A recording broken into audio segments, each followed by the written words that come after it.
Ikaw ba ay nag-i-struggle sa iyong pagtitiwala sa Diyos? Or nagdududa ka ba sa kanyang kakayanan upang siya ay makakilo sa iyong sitwasyon? Para sa iyo ang video na to. When we say na we trust in the Lord, ibig sabihin ay tayo ay dumedepende sa Kanya.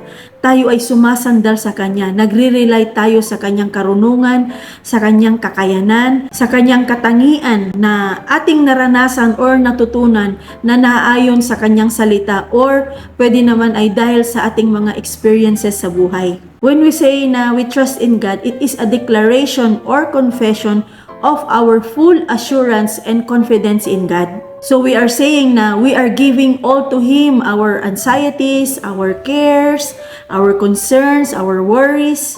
We are putting all these things in God's hand, guaranteeing and fully convinced na whatever we entrust in Him, He will take care of it. And we will continue to trust Him no matter what will be the outcome.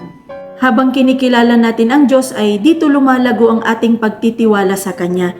Nalalaman natin ang Kanyang kaparaanan at natututunan natin ang Kanyang karunungan. Ngunit minsan ay hindi talaga maiwasan na dumarating tayo sa puntong nangihina tayo or nawawala na tayo ng pagtitiwala sa Diyos dahil hindi natin nakikita yung idinadaing natin sa Kanya. Hindi natin nakikita yung resulta o yung bunga ng ating paglapit sa Kanya. Minsan marami ring katanungan ang pumapasok sa ating isipan. Can I really trust God? Can I really rely on Him? Can I really trust Him my dreams, my future, my plans, my career, my future partner in life, my troubles, my problems? Sa mga dumarating na pagsubok or challenges sa ating buhay ay dito natin masusukat kung hanggang saan ba ang ating pagtitiwala sa Diyos. Dahil ang level or antas ng ating pagtitiwala sa Diyos ay depende sa pagkakakilala mo sa Kanya. Kung gaano mo ba siya ini-involve sa iyong buhay or kung hanggang saan lang ba siya dapat sa buhay mo. Kaya itong 5 katotohanan na ibabahagi ko ay nawa ay makatulong sa iyo sa akin upang mas lalo tayong lumago at lumalim sa ating pagtitiwala sa Diyos. God keeps His words. Sinabi sa Deuteronomy 7 verse 9, Know therefore that the Lord your God is God. He is the faithful God, keeping His covenant of love to 1,000 generations of those who love Him and keep His commands. Ang Diyos ay tapat sa Kanyang mga pangako. Kung ano yung sinabi niya, ay gagawin niya. Kung ano yung pinangako niya, ay tutuparin niya. Makakaasa tayo na anuman ang ipinangako ng Diyos, anuman ang pinanghahawakan nating mga salita niya ay panghawakan natin, huwag nating bitawan. Kahit na minsan ay napakatagal nito o kaya ay salungat yung sitwasyon natin sa Kanyang ipinangako, ay huwag tayong bibitaw. Patuloy natin siyang panghawakan dahil ayon sa Kanyang timing, ayon sa Kanyang layunin ay Kanya itong tutuparin. God never fails to fulfill His words. He keeps His promises because He is faithful. Ang timetable ng Diyos ay iba sa timetable natin. He is not bound by time nor space. Kung tayo man ay naiinip na or napapagod sa kahihintay sa katuparan ng pangako ng Diyos, kailangan nating paalalahanan ang sarili natin na ang Diyos ay tapat, na siya ay tumutupad sa Kanyang mga pangako. Focus natin ang ating pagtitiwala, ang ating pananampalataya sa Kanya regardless sa ating sitwasyon. God knows our situation and He understands us. Sinabi sa 1 Chronicles 28 verse 9, For the Lord searches every heart and understands every desire and every thought. At ganon din sa Psalm 147 verse 5, Great is our Lord and mighty in power. His understanding has no limit. Wala nang mas nakakaunawa or nakakaintindi pa sa ating sitwasyon kundi ang Diyos lang. Siya ang mas nakakaalam ng bawat detalye ng mga pangyayari na kinakaharap natin.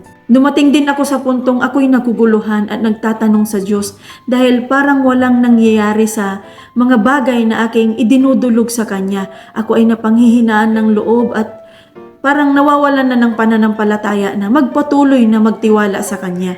Nagtatanong sa Diyos at sa aking sarili, ano pa bang pwede kong gawin? Ginawa ko ng lahat pero parang wala pa ring nangyayari. The Lord had taught me to trust Him even in His silence. The Lord had taught me to trust in Him even nothing is happening, nothing is working out. May mga sitwasyon talagang dumarating sa buhay natin na ang hirap intindihin, ang hirap i-figure out.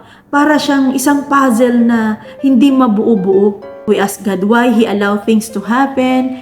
We ask His ability kung talagang gagawin niya ito or hindi.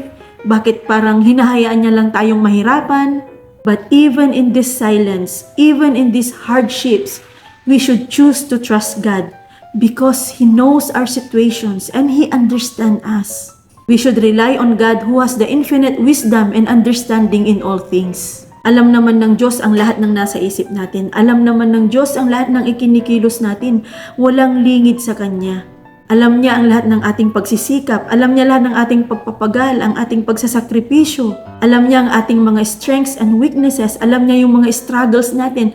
Even the deepest desires and secrets of our hearts ay alam niya because nothing is hidden from Him.